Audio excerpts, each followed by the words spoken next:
Kwa kijana anayeelekea kufanya usaili wa TAKUKURU, na mshauri ajiandae sehemu hizi pamoja na mengineyo aliyojifunza kipindi yupo chuoni.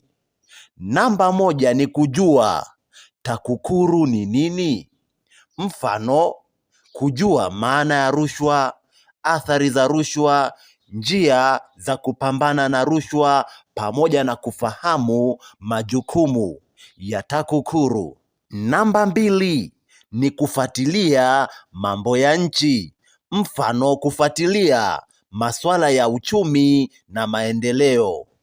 Lakini namba tatu ni kufahamu, ni kujua kwa nini unataka kufanya kazi TAKUKURU, lakini kwa nini wakuajiri wewe. Lakini ni vizuri kuwa na uwezo wa mawasiliano. Mfano, kuanzia sasa fanya mazoezi ya kuzungumza Kiswahili sanifu na English ya msingi, lakini jifunze kujieleza kwa ufupi na kueleweka. Epuka hofu na kuongea haraka sana. Cha muhimu, kuwa na heshima, zingatia muda, pamoja na zingatia uvaaji wenye staha.